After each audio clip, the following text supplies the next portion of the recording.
All right, how's it going, guys? I just tried to do this video live and it didn't work apparently, so I'm gonna try again. If it shows up twice, I apologize for that. I'm gonna cover a couple things. I don't have time to do a super long video, but I wanted to cover two things that I think are interesting and um, disconcerting at the same time. So let's go. With the first thing. I wanted to talk about kind of updates on what the projected amount of total deaths are, um,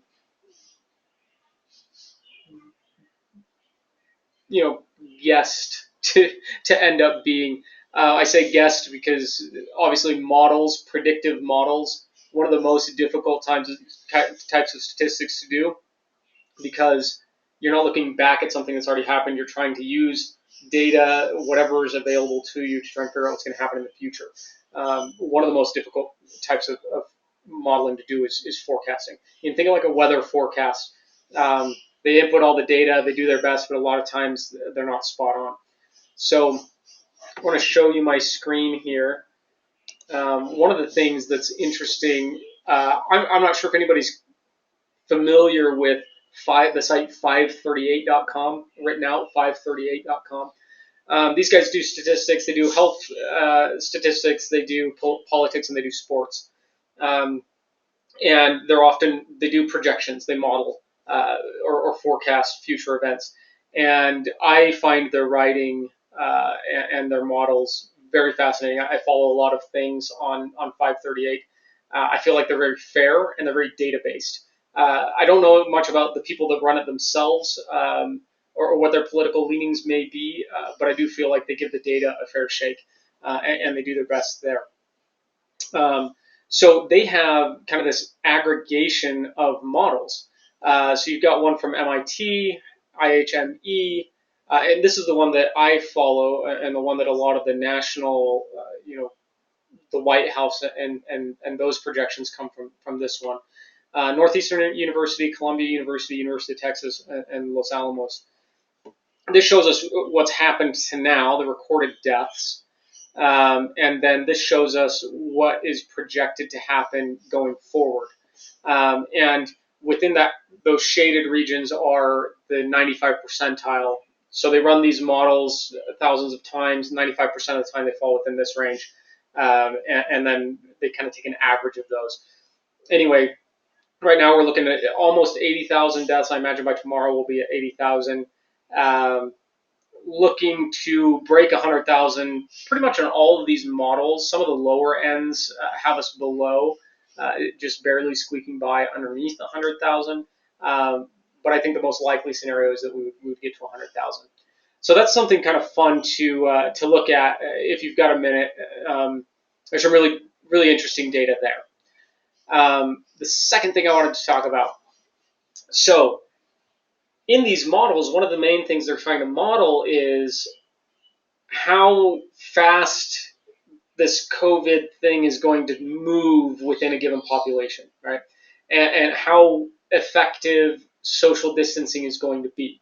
That's hard to say because you might put an order in, say, in Massachusetts or Michigan, right? And in Massachusetts, maybe they all follow that stay-home order. And in Michigan, you have a giant rally where a ton of people come together. So what they look at instead of the orders, they do take into account the orders, but what they look at is cell phone data. They look at where people's cell phones are going. And one of the people that has the most cell phone data of anyone in the world is Google. If you're on an Android system, you probably have Google Maps. You probably use Google for a lot of things. My phone counts my steps every day. My phone tracks my movements on Google Maps. I've explicitly given it permission to do so because I like that functionality. However, what that does is then Google takes that data, anonymizes it, which means they scrub my name from it, and then they resell that data to interested parties. And that's the disconcerting part. The cool part is there's a ton of data.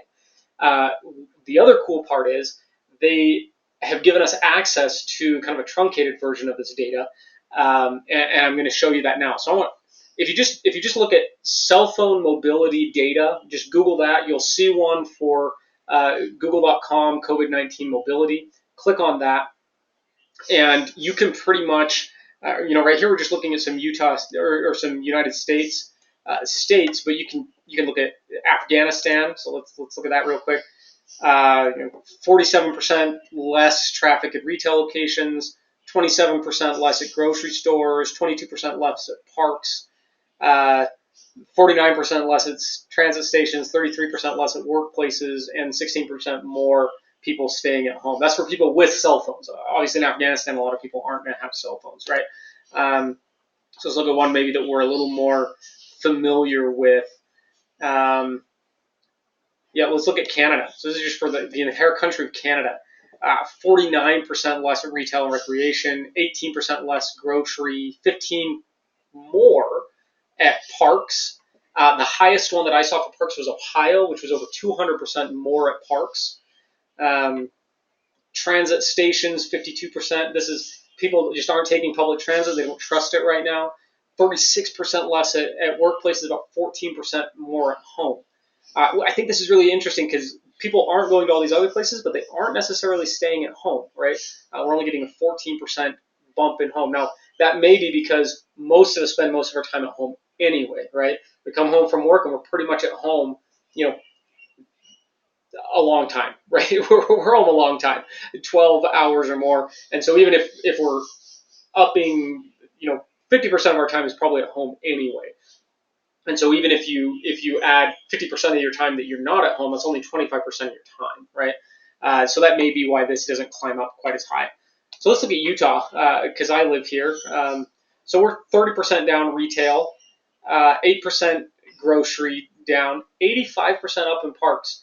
Again, I think that's really interesting. A lot of people, rather than staying home, they're just going out. They're going out to parks a lot more than they used to. So we're swapping out our time going to grocery shopping or going to malls and things like that, and we're swapping that out for going to a park. I see that a lot. I live by a junior high that has a big track. I see people walking around all the time. Did not see that prior. But now almost a constant stream of people. They do seem to be maintaining their social distance for the most part, but a lot of people out there playing with their dogs, a lot of people out there walking the track. 30% less people riding buses and stuff. My theory here for Utah is, one, we don't really trust it, but two, the majority of the people that ride buses, at least in my experience, are students, people that work for the state, and people that work for the Church of Jesus Christ of Latter-day Saints. People who work for the state are, for the most part, working from home right now, so they're not riding the bus. People who work for the church, I believe, are, for the most part, working from home right now and aren't riding the bus. And students are not riding the bus because all their classes are online. So you're just not seeing people on the bus. So I think it's less fear-based here in Utah, at least, and more just people that normally ride the bus or transit just aren't needing to do that. I think that'll bounce back up once our workplaces open back up. Then about 25% less people going to work. Again, large part of that is also a lot of people working from home, not necessarily people that have just been laid off. Like, for example, I'm working from home right now. I'm still getting my paycheck as normal, but I haven't been to work for a couple of weeks. And about 7% of people, or 7% more at home time. Again, I find this interesting, a little bit disconcerting because of how much they know where we're at. I did see not too long ago an article talking about how easy it is to de-anonymize this data. Somebody bought a bunch of this data. It was a big newspaper publication. I can't remember, New Yorker or Washington Post, Forbes. I can't remember who it was. They bought one of these, and then they basically zeroed down to a city where they knew where somebody lived. They were able to track some military generals. They were able to track people at the Pentagon, people in the White House. Basically, if you know where somebody lives, like, for example, somebody knew where I lived here in Layton, they could buy this data. They could then say, okay, I'm going to go look at what cell phone goes to this house every day, and then they know where I work, say, down in Salt Lake City. So they're like, okay, this cell phone goes to Salt Lake City every day. We now know that that's Robert Porter. They can now track my habits. They know which stores I go to. They know how long I stay different places, what routes I take to work. all of that can be surmised. You can quickly de-anonymize this data if you have a little bit of information about somebody. Now, you could also take this data and you can look at county records for housing, who owns houses, and you could start de-anonymizing just by what cell phone goes to those houses, just by looking that up with very little other information. So a little bit frightening, particularly if you are a general or somebody that works at the Pentagon or the CIA or something like that, where there might be people out there trying to get you. I think that would be much more frightening to me if I were in that situation. Right now, it's more of a mild curiosity that and something that I think maybe the DoD needs to look into, as far as allowing people to have cell phones on them if they're in at a level where they may be considered a rich target. I'm not planning on turning off that functionality on my phone because I like it and I don't think anyone's coming to get me. But if you are someone who's concerned about privacy, turning on your Google Maps, turning on your Google Exercise apps, that kind of stuff is what allows these companies. You have to agree to to use those functionalities. You have to agree to give them data, and then they go ahead and sell that to other people. So that's something that you may want to look into. Anyway, interesting things. 538 models, very cool. Kind of looking at where we're at, and then this cell phone mobility data. I encourage you to go to the site, kind of look through some of the PDFs. I found some really interesting trends. And it was just kind of fun to see how different states are reacting, how different states are dealing with different kinds of orders and stay-at-home type stuff.